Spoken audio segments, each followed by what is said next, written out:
Good afternoon students.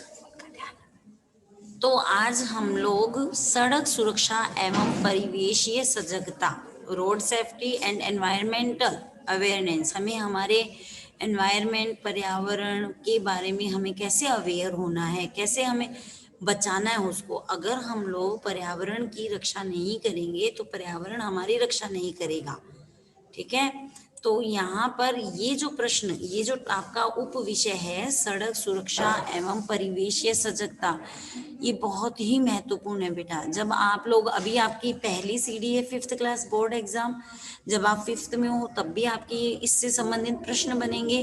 फिर आप जब 8th क्लास में आ जाओगे तब भी इससे संबंधित प्रश्न बनेंगे। जब आप 10th 12th में आ जाओगे तब भी आपको इससे संबंधित जो है प्रश्न बनेंगे। दूसरी बात ये कि रोड सेफ्टी होना बहुत जरूरी है। अगर रोड सेफ्टी नहीं होगी, सड़क पर चलते हुए सड़क सुरक्षित नहीं रखेंगे हम लोग, तो कैसे बचेंगे। आए दिन आप लोग सुनते हो ना कि दुर्घटनाएं जो है वो बढ़ती जा रही है। तो ये सब दुर्घटनाएं जो है वो क्यों बढ़ती जा रही है, ऐसा क्या होता है कि दुर्घटनाएं जो है वो बढ़ती जा रही है। तो ये टॉपिक हमें हमारी पुस्तकीय भाषा, पुस्तकीय जो ज्ञान है उसके साथ तो हमें पढ़ना ही है।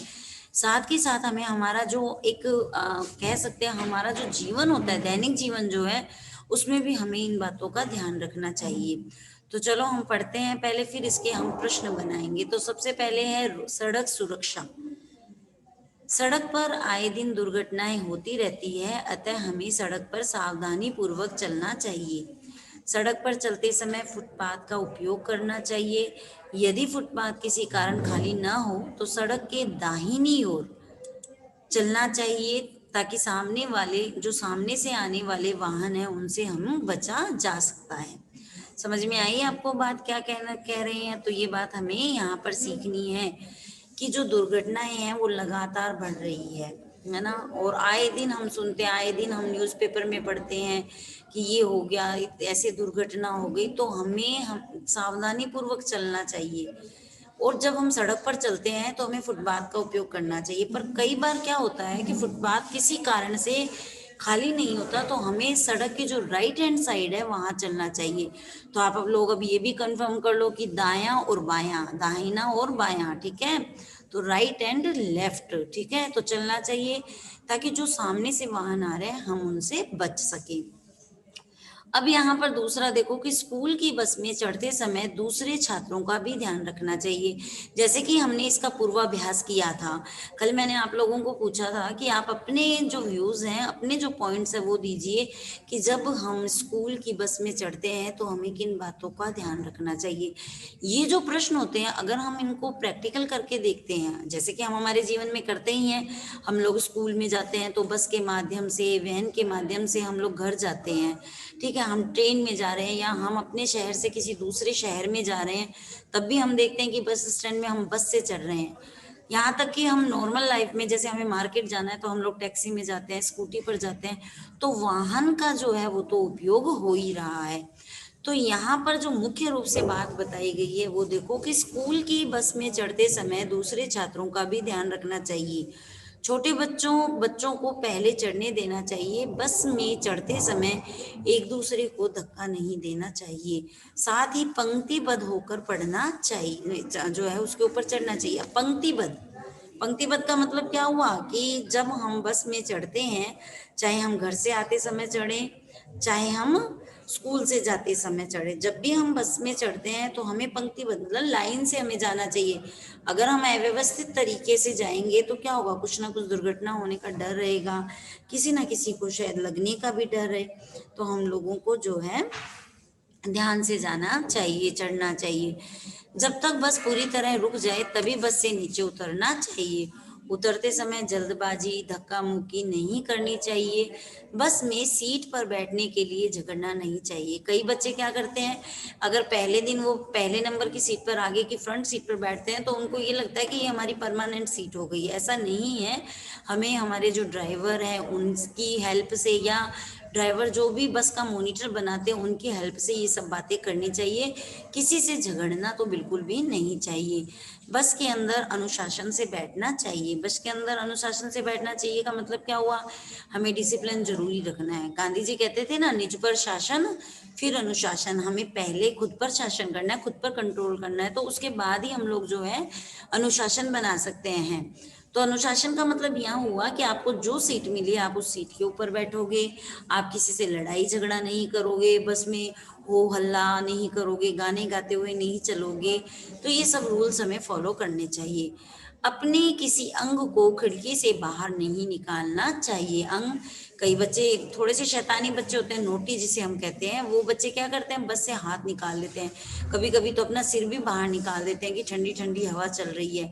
तो ऐसा हमें बिल्कुल भी नहीं करना चाहिए। हो सकता है सामने से कोई तेज बस आ रही है तो वो हमारा हाथ भी लेके जा सकती है, इसलिए हमें ध्यान रखना है। चलती बस में सड़क पर कूड़ा नहीं फेंकना चाहिए।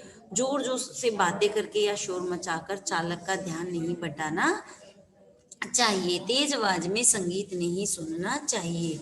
तो ये तो बात हो गई स्कूल बस की। अब देखो, चौराहों या तिराहों, है ना, जो हम क्रॉस रोड करते, रोड को क्रॉस करते हैं हम लोग, है ना, तो ऐसी सड़क के बीच में एक खंबे पर 3 बत्तियां लगी होती है। ये प्रश्न भी बनता है कि जो सड़क पर गाड़ी वाहन चलाते समय हमें किनका जो है ध्यान रखना चाहिए। तो ये प्रश्न भी बनता है बेटा कि चौराहों पर या तिराहों पर सड़क के बीच में एक खंबे पर 3 बत्तियां लगी होती है। आपने देखा ही है, आप किसी भी चौराहे पे जाते हैं तो वहां पर लाइट सिस्टम जो होते हैं ना, रूल्स होते हैं, तो इनमें 3 रंग होते हैं, लाल। अब ये याद कर लीजिए क्योंकि ऐसे प्रश्न पूछा जाता है कि कितने रंग होते हैं और कौन कौन से रंग होते हैं और किस किस के लिए होते हैं।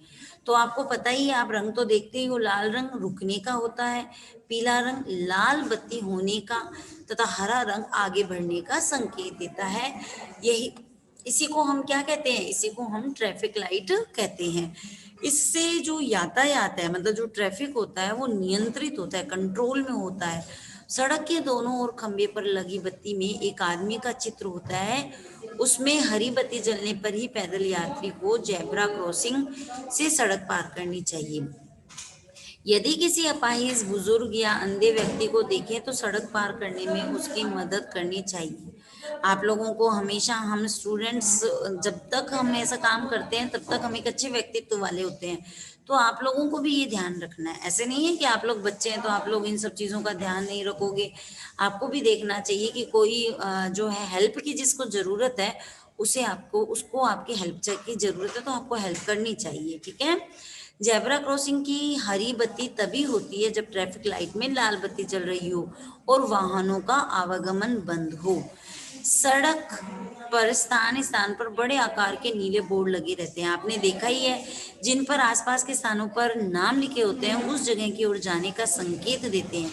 सड़क पर एक बोर्ड पर कार और ट्रक के चित्र बने होते हैं, उनके चित्रों के सामने 50, 40 आदि अंक लिखे होते हैं जो वाहन की गति निर्धारित करते हैं। आप बड़े बड़े शहरों में घूमने जाते हो, है ना, और आप जो है राष्ट्रीय जो नेशनल हाईवे रोड होती है वहां पर भी आप चलते हैं, आपने देखा है कि बड़े बड़े बोर्ड लगे होते हैं। उन बोर्ड में बताया होता है, संकेत दिया होता है कि ये रोड कहाँ जाएगी।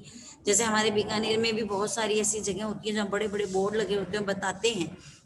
वहां पर जो है गति भी लिखी हुई होती है कि आपको इस रोड के ऊपर 40 में चलाना है, इस रोड पर आपको जो है 50 पर चलाना है। तो वाहन की गति जो है वो निर्धारित होती है। ये अंक स्थान स्थान के अनुसार बदल जाते हैं, अर्थात वाहनों की गति सीमा कम ज्यादा हो सकती है। जिस तरीके से वहाँ रोड होती है उसी तरीके से स्पीड लिमिट होती है ना। तो आप लोग ध्यान, मतलब जो बड़े होते हैं, तो आप बच्चे हैं तो हमारे साथ बड़े होते हैं, हम कई कई बार बहुत दूर का सफर करते हैं तो ड्राइवर हमारे साथ होता है। अगर हमें लगता है कि ये चीज गलत है तो हमें उनको बतानी चाहिए क्योंकि हम पढ़ रहे हैं। तो इतनी बात हुई। आगे देखो, यातायात व्यवस्था में सुरक्षा की दृष्टि से सड़क पर सुरक्षित आवागमन के लिए बनाए गए चिन्ह व प्रतीक बहुत ही महत्वपूर्ण होते हैं। इन चिन्हों व प्रतीकों का अर्थ समझकर एवं सावधानी पूर्वक उनका पालन कर हम अपनी यात्रा सकुशल संपन्न कर सकते हैं। अभी मैंने आपको बताया कि आजकल हम न्यूज़पेपर में भी पढ़ते हैं कि आए दिन यही खबरें आती हैं कि फलाना जगह एक दुर्घटना हो गई है ना, उस जगह दुर्घटना हो गई। तो ये सब क्यों होती है? दुर्घटनाएं इसीलिए होती है जब हम यातायात से संबंधित नियमों को मानते नहीं हैं। हमें पता है कि राइट साइड में हमें गाड़ी चलानी है और हम जल्दी के चक्कर में रॉन्ग साइड में गाड़ी चला देते हैं, तो स्वाभाविक है कि अगर हम गलत चीज करेंगे तो उसका रिजल्ट भी गलत ही आएगा, है ना। तो इसलिए हमें गाड़ी चलाते समय इसको पूर्ण रूप से ध्यान रखना होता है। आगे देखो, यातायात व्यवस्था में सुरक्षा की दृष्टि से सड़क पर सुरक्षित आवागमन के लिए बनाए गए चिन्ह व प्रतीक बहुत ही महत्वपूर्ण होते हैं। चिन्हों का भी ध्यान रखना होता है। इन चिन्हों व प्रतीकों का अर्थ समझकर एवं सावधानी पूर्वक उनका पालन कर हम अपनी यात्रा सकुशल संपन्न कर सकते हैं। कई बार क्या होता है, आपने देखा होगा कि कोई दो गाड़ियां आपस में टक्कर खा जाती है ना। तो वो सामने वाला कहता है कि नहीं मेरी गलती नहीं थी, सामने वाला कहता है मेरी गलती नहीं थी, पर गलती तो दोनों की थी ना कहीं गलती तो हुई है, इसी की वजह से यह हुआ, नहीं तो ऐसा नहीं होता। तो जो भी संकेत दिए जाते हैं, जो भी चिन्ह दिए जाते हैं, उनको हमें ध्यानपूर्वक पढ़ लेना चाहिए। ठीक है। अब आगे देखो कि कई बार क्या होता है कि विभिन्न हम अलग अलग देश में घूमने जाते हैं, अलग अलग सिटी में जाते हैं, तो भाषाएं अलग अलग होती है। तो ऐसी दशा में वाहन चालकों की भाषा के माध्यम से नियमों को समझने में कठिनाई आती है। तो हमें ये पूछ लेना चाहिए, सड़कों पर प्रवेश निषेध, नो एंट्री, हॉर्न प्रतिबंधित, जो हॉर्न बजाते हैं उसके लिए, आगे कोई भी बड़ी चीज, स्कूल है, पैदल यात्रा प्रतिबंधित, गतिरोधक, गति सीमा आदि के प्रतीक व चिन्ह पाए जाते हैं। ये समय व स्थिति के अनुसार सुरक्षा का संकेत करता है। पैदल यात्रा परिपथ को जेब्रा क्रॉसिंग भी कहते हैं। जो जेब्रा क्रॉसिंग होती है उसे हम हिंदी में पैदल यात्रा परिपथ अर्थात पैदल चलने वाले जो रास्ता है वो भी कहते हैं। क्योंकि यहाँ पर क्रॉसिंग होती है, वहाँ ठीक वैसे ही धारीदार पट्टियां बनती हैं जैसे जेब्रा पशु के शरीर पर बनी होती है। तो आप लोगों को ये बात समझ में आई और इसके कुछ प्रश्न भी बनते हैं। तो आप लोग जो है इसके प्रश्न अपने आप इसमें पहले खुद कीजिए। देखो, पैदल चलते समय हमें सड़क के किस भाग पर चलना चाहिए, तो हमने जितना ऊपर पढ़ा है उसके अनुसार हम अपना मूल्यांकन कर सकते हैं। तो हमें सड़क के फुटपाथ पर चलना चाहिए। दूसरा प्रश्न देखो, पैदल सड़क पार करते समय हमें क्या करना चाहिए। पैदल सड़क पार करते समय हमें ट्रैफिक लाइट में लाल बत्ती होने पर जेब्रा क्रॉसिंग से सड़क पार करनी चाहिए। ट्रैफिक लाइट में कौन कौन से रंग होते हैं और उनसे क्या संकेत मिलते हैं। तो ट्रैफिक लाइट जो होती है उसमें लाल तथा पीली तथा हरे रंग के 3 बत्तियां होती है। पीली बत्ती लाल बत्ती के होने का संकेत देती है। लाल बत्ती होने पर वाहन रोकना पड़ता है। हरी बत्ती चालक को आगे बढ़ने का संकेत देती है। जितना हमने पढ़ा है उतने ही उसके प्रश्न बन रहे हैं। तो हम लोग जो है प्रश्न की यहाँ पर प्रैक्टिस कर सकते हैं। ठीक है। जैसे देखो, किसी बीमार वृद्ध की सहायता आप किस प्रकार करेंगे, तो आप अपनी भाषा शैली में भी लिख सकते हो, अपने आप भी बता सकते हो आप कि किसी वृद्ध व्यक्ति के बीमार होने की सूचना जैसे ही हमें प्राप्त होगी, हम अपना सब काम छोड़कर सबसे पहले उनके घर जाएंगे, उनकी हालत देखकर उनको डॉक्टर को दिखाने के लिए तुरंत किसी भी उपलब्ध साधन से ले जाएंगे और उनका इलाज करवाने में पूरा सहयोग सभी प्रकार से करेंगे। तो इस प्रकार से जितना भी हमने पढ़ा उतने ही इसके प्रश्न बनते हैं। तो इन प्रश्नों की जो प्रैक्टिस है वो हम आपको पीडीएफ के माध्यम से करवा देंगे। तो हमारा अभी सिर्फ इतना ही हुआ है कि सड़क सुरक्षा किस प्रकार से की जा सकती है, और हम अपने अगले अध्याय में एनवायरमेंटल अवेयरनेस, पर्यावरण के प्रति हम कैसे जागरूक रह सकते हैं, उसके विषय में पढ़ेंगे। तो आज हमने सड़क सुरक्षा के बारे में पढ़ा, और अभी आपको पता भी है कि अभी जो सड़क सुरक्षा का जो है फरवरी में ये पूरा वीक उसी का ही चल रहा है। आपने देखा होगा, अगर आप एफएम वगैरह सुनते हैं तो आपने देखा होगा कि बताया गया, उसमें प्रश्न भी पूछते हैं। बड़े जो लोग होते हैं जो 18 साल के हो जाते हैं उसके बाद जो गाड़ी चलाते हैं, उनसे प्रश्न भी पूछे जाते हैं कि आप जब घर से निकलते हैं तो क्या आप हेलमेट लगाकर निकलते हैं, है ना। और आप हेलमेट लगाते हैं तो क्यों लगाते हैं, और क्या नियम होते हैं जो कि आप लोग सड़क पर वाहन चलाते समय ध्यान रखते हैं। जैसे बहुत सारे कॉम्पिटिशन्स भी होते रहते हैं, प्रतियोगिताएं भी होती हैं। इसका मतलब ये हुआ कि हम छोटे हैं, अभी हम आप लोग 18 ईयर्स के नहीं हुए हो, परंतु आप लोगों को इस इन चीज़ों का जो है वो ज्ञान होना चाहिए कि गाड़ी चलाते समय हम किन चीज़ों का, कई बार होता है हमारे पेरेंट्स भी थोड़ा सा भूल कर देते हैं, हेलमेट नहीं लगाते हैं, तो हम लोगों ने इस चीज़ को पढ़ा है, हमने समझा है, तो हमें उनको बताना चाहिए कि हेलमेट लगाना कंपलसरी है ना। और जो गाड़ी इंडिकेटर अगर चलाना है ना, इंडिकेटर देना जरूरी है, अगर आप जहाँ जिस साइड में दाएं बाएं जहाँ भी गाड़ी मोड़ते हैं। और दूसरी बात ये कि हमें गाड़ी की स्पीड जो है वो ज़्यादा तेज नहीं रखनी है।